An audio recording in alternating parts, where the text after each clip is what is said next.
a nice laugh, are you? Australian legends!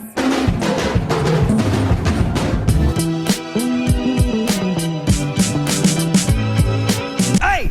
Sir, can you knock? What's up, everyone? Adam from FWCI. Recently, a survey was done, I guess is the best way to explain it, asking women what are the most unattractive hobbies for men to have. Now, I have seen this list, and I've definitely got my own dog in the fight, which, if you know this list, and you know me and my channel very well, you know exactly what I'm talking about. But I was going to go through the list and just sort of like give my thoughts, but I saw this video from somebody named Courtney Ryan. I've never watched one of her videos before. She's described as style, healthy dating advice, and personal development. Okay, so she's like a encouraging, life coachy kind of person, which I'm fine with that. A positive energy of any kind is always a good idea, but I'm going to listen to what she has to say about these entrants, and I'm going to pause and then give my thoughts as well. So you're going to get this very female-centric channel and me. Not that I'm a male-centric channel, but I'm very male. I'm offensively male, as we will find out when we get to number 2 on this list. So let's see what Courtney Ryan's got to say. I have to start by saying this chart just feels so unproductive, but I think we can turn this into a productive conversation, so let's break down some of my thoughts. First of all, I agree with that statement 100%. It's a very unproductive chart, but if it leads to productive conversation, then fine, whatever. A hobby, by definition, is an activity that a person does in their free time for pleasure or recreation, and that's usually based on their interests. Yes, keyword, hobby equals stuff you do in your free time. That's my major criticism of this survey, especially when you see what was number 1. I don't think they were thinking about people that do this as a hobby. I think simply by having interest in hobbies, it automatically makes you more interesting and more attractive. Some people will be into what you're into, and some... I agree with that. Even if somebody's into something weird, if they're like really into it and it's something that brings them joy and excitement, that's a good thing. As long as it's not violent or dangerous or, you know what I mean. Playing video games gets a 90 unattractive score, so it's the highest one out of all these. But taking a look at this list, I must say, I don't really agree with most of these. I certainly don't think that video games are the least attractive thing on this list, if we're comparing it to the other things. Yeah, 100%. I mean, online trolling is on this list. The people that are being voted on this as video games being an unattractive hobby are not people that do it as a hobby. They're freaks that sit there at their PCs all goddamn day, like the dude from South Park in the World of Warcraft episode. That's who these women are thinking about when they say playing video games is an unattractive hobby, because I know tons of women that play video games as a hobby. My partner, for example, loves 7 Days to Die. She plays the daily no return mode on The Last of Us. She smashed through the Uncharted games, and she's definitely not the only woman out there that plays video games as a hobby. So I agree, that seems like a bullshit first entrant. Or are they upset because the people playing it are like giant rage quitting babies, and they sit there, here comes my lovely boyfriend, he's just got home from a hard day of work. Here, boyfriend, you've earned a couple of hours of NBA 2K time. And then he sits down and he's throwing the controller around the room like a child. I could see how that would be unattractive, but is that really an epidemic? Honestly, play 5 minutes of NBA online and you'll find out it probably is. Collecting figurines, I mean, I could see how you might not want them to take up your entire house. Hey, I need to take up the entire house with my figurine collection. So yeah, I'm a huge action figure collector. I actually have a collectibles second channel called FWCI Collector's Edition. So this one really hit home for me. But I want to hear what Courtney has to say first. But collectibles, I think, are a great hobby because they often end up being worth a lot of money. Sports memorabilia, Beanie Babies. I mean, I get my action figures and I open them up and I pose them on the shelf because I'm a giant baby, but that's fine, it's fine. They probably are still increasing in value. In fact, honestly, that's a pretty solid observation. I don't personally have a negative view of collecting figurines because my dad makes sculptures. He makes figurines out of clay. You're good people, Courtney. It would be sad for me to think that he wouldn't do something that he was so good at and so interested in because women think it's unattractive. That's a very nice freeze frame. That's a very interesting thread to connect to that, because I've always said that for me, action figures are like little statues, especially these days with the articulation getting the way it is. And I'm going to be showing all the pictures over here. You would have been seeing them. But they definitely have increased in quality and increased in who the target audience is for these. I'm not coming home with brand new Ninja Turtles figures that are, $10 at the local Target, and it's just this little green plastic block. Like, these are very highly detailed, and a ton of talent and effort and work and technology and research goes into making a lot of these high-end figures. And for me, that is art. It ends up with an artistic result. So I'm an artistic person. I don't do sculptures, but I agree with that similarity between those two things. There's going to be a woman out there who doesn't find your hobby to be a turnoff. Collecting figurines, I mean, whatever, who cares? So for me personally, my partner is actually fairly responsible for my figurine collection rebirth. It was probably about 2018, I think. For Christmas one year, she bought me a WWE wrestling figure of this wrestler that we both kind of liked, and it was just like a very sweet sort of gift, but it definitely inspired that collecting thirst in my head. And for me, not to go on too much of a tangent here, but I've always been a collector, and I think people that were born in the 80s will probably follow this pattern here. But in the 90s, it was basketball cards, and then trading cards to a larger degree, but mainly basketball cards. Then it was collecting CDs as I sort of got closer to my teenage years.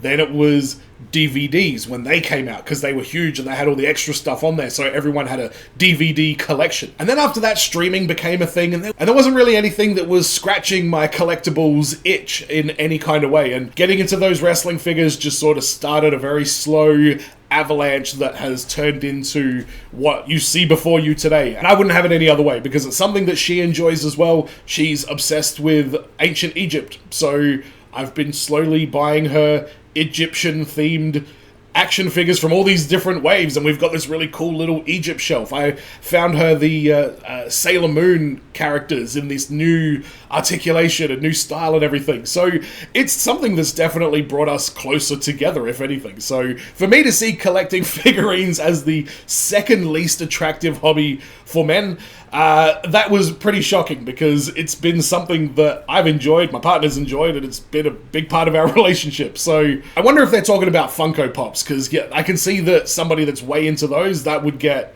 pretty annoying. But anyway, that's my thoughts on the collecting action figures. Let's quickly roll through the rest of these. How many people can just say they know how to do magic tricks?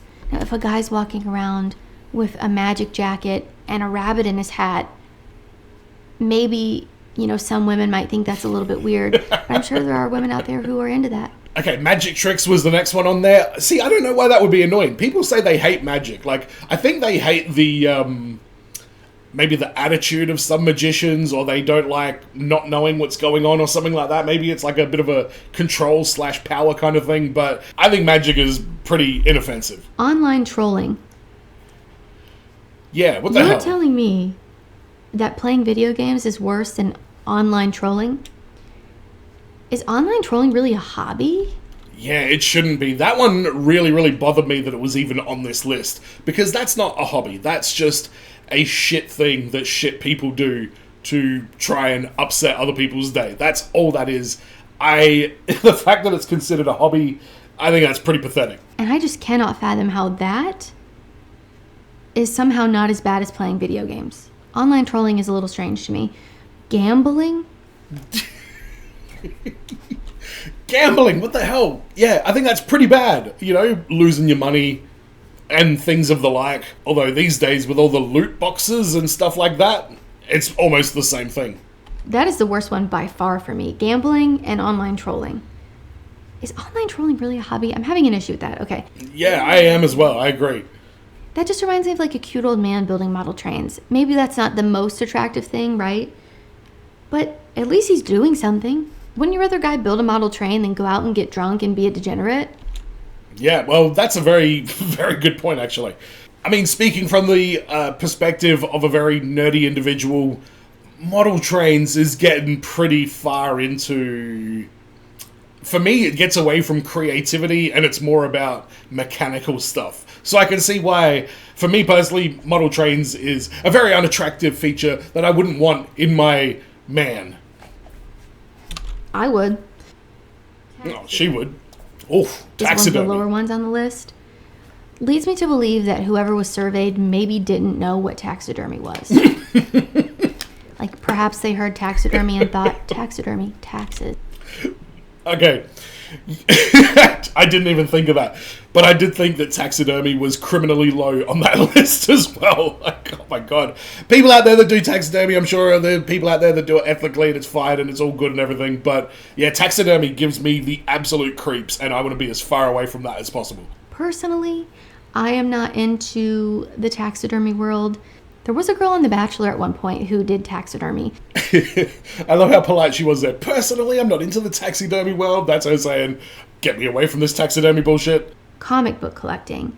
I mean, that can be reduced down to like a cardboard box.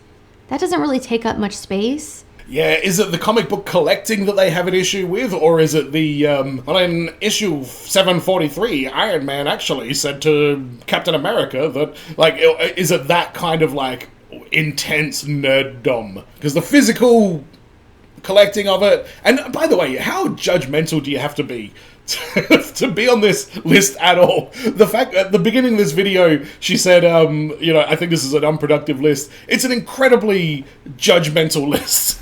And bird watching. That is so wholesome. Bird watching. My best friend's husband is really into birds, and this is where we part ways because I think bird watching is boring as hell. And that's it doesn't make it unattractive. Again, if I was in a relationship with somebody that really liked bird watching, it was something that they did, I would be like, great.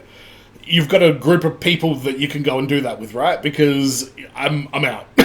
I'm tapping out before the first one. Again, to me, that doesn't mean that it's necessarily unattractive. if you had, you know, a great woman, she was well-rounded, a wonderful significant other, she was a great girlfriend, great wife, she had, you know, other interests, but she also liked to watch reality TV sometimes, is that a deal breaker? An interest? See, for me, I kind of don't mind piggybacking on some of my partner's trash TV. Every now and then. Not a lot, but every now and then. The Last of Us Fallout, I gravitated towards the scarier games, if you couldn't tell. But it was sort of a way that we would bond and connect with each other. I had so much fun watching my dad play video games, and I realized to a lot of you that might sound stupid, but it was a part of my childhood. I loved watching. No, it doesn't sound stupid. That's why Twitch is a thing. That's exactly the way people would bond, especially back in the day before there was all the online stuff. But yeah, this is what I mean. Like, I really don't understand video games being at the top of that list.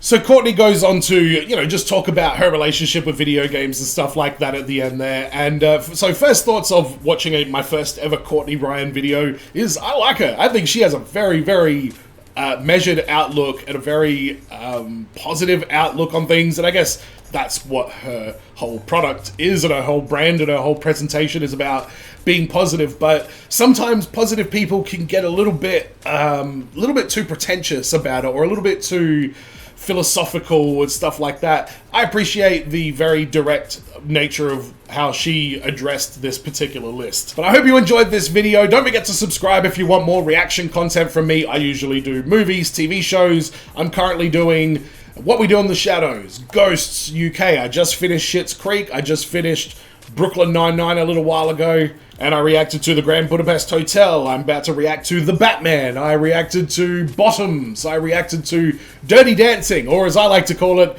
The Man Who Was Just Trying to Look After His Family. As always, everyone, be well, stay safe, look after your friends, ta-ta, and farewell.